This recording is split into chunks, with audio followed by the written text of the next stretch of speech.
अस्सलाम वालेकुम वरहमतुल्लाहि वबरकातुहू। मेरा नाम डॉक्टर ग़ुलाम मुस्तफ़ा कायम ख़ानी है और मैं Dow University of Health Sciences civil hospital Karachi से शोबा हड्डी जोड़ का रिटायर्ड प्रोफेसर हूँ।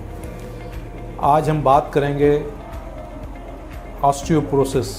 ऑस्टियोपोरोसिस हड्डियों के भुरभुरापन को कहते हैं। हड्डियों का भुरभुरापन क्यों होता है और इसे क्या है?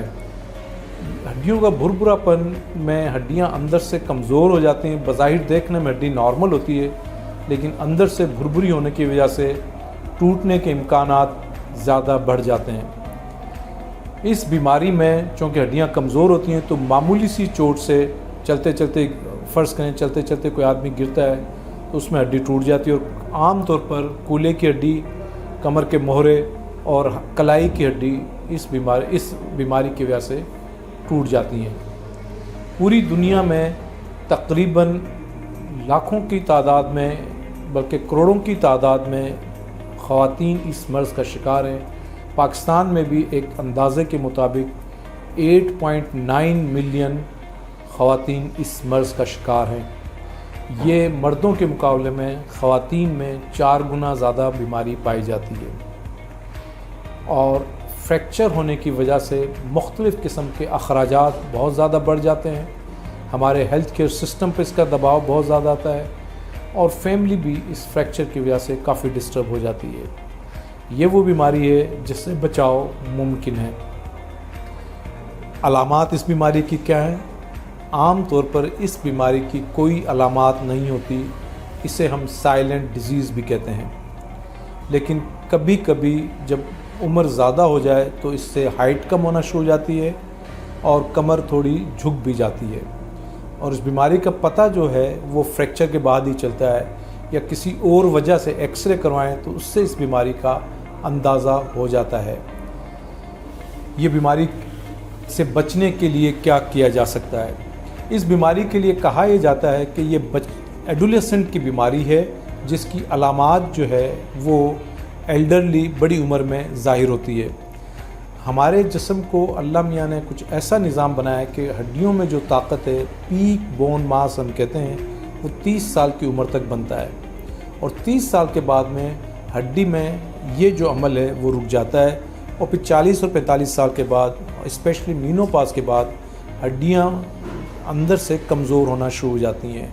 कुछ हार्मोन्स की वजह से हड्डियों में जो अंदर की ताकत है वो कमज़ोर होना शुरू हो जाती हैं और जब हड्डियाँ कमज़ोर होना शुरू हो जाती हैं तो उसमें टूटने के इम्कानात भी ज़्यादा हो जाते हैं। तो अगर हम 30 साल की उम्र तक, ख़ासकर हमारी जवान बच्चियों का, अगर वो अपनी हड्डियों का ख़याल करें, हड्डियों की सेहत का ख़याल करें तो बुढ़ापे में इस बीमारी से बचा जा सकता है।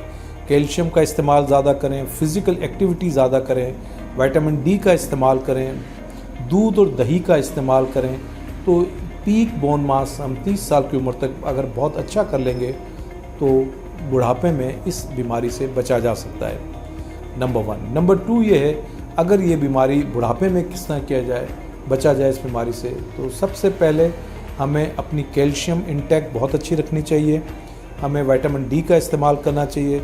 कैल्शियम के लिए सबसे अच्छी जो है वो दूध और दही का इस्तेमाल है। ग्रीन वेजिटेबल्स हैं, सब्ज़ पत्तों वाली सब्ज़ियाँ हैं।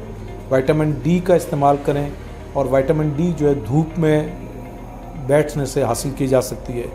और अगर प्रॉपर आप विटामिन डी और कैल्शियम नहीं ले पाएँ तो सप्लीमेंट ज़रूर लें। एक नॉर्मल इंसान की कैल्शियम की रिक्वायरमेंट तकरीबन 800 मिलीग्राम से 1200 मिलीग्राम है, डिपेंडिंग अपॉन दी एज और उसकी रिक्वायरमेंट। इसी तरह विटामिन डी भी जो है 400 से 600 इंटरनेशनल यूनिट पर डे की रिक्वायरमेंट है। एक कप दूध जो है वो तकरीबन 300 मिलीग्राम कैल्शियम प्रोवाइड करता है। तो आप इसी हिसाब से, अगर आप समझते हैं कि दूध से आपकी ज़रूरियात पूरी हो गई तो ठीक है, अदरवाइज़ आपको सप्लीमेंट कैल्शियम का लेना चाहिए।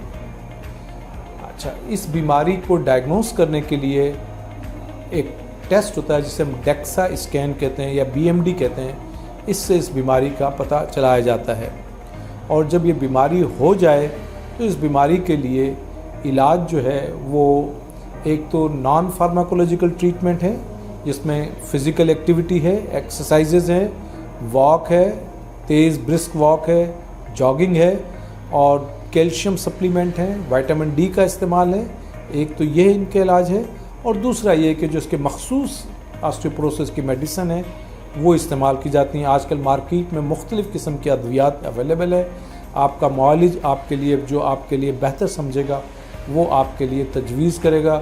ہفتے میں ایک دفعہ کی ٹیبلیٹس ہیں، مہینے میں ہیں، سال میں ایک دفعہ کا انجیکشن لگتا ہے، ہر 3 مہینے کے انجیکشنز ہیں، تو مختلف قسم کے ہیں جو آپ کا فزیشین جو ہے آپ کے لیے تجویز کرے، انہیں باقاعدگی سے استعمال کریں۔ ہمیں اپنی جو ہے ہڈیوں کا پورا خیال کرنا چاہیے، کیونکہ اگر ایک دفعہ فریکچر ہو جائے اس عمر میں، بڑی عمر میں، تو نارمل جو لائف ہے، کوالٹی آف لائف ہے، وہ بہت زیادہ متاثر ہوتی ہے۔ اللہ ہم سب کا حامی و ناصر ہو۔ السلام علیکم ورحمۃ اللہ وبرکاتہ۔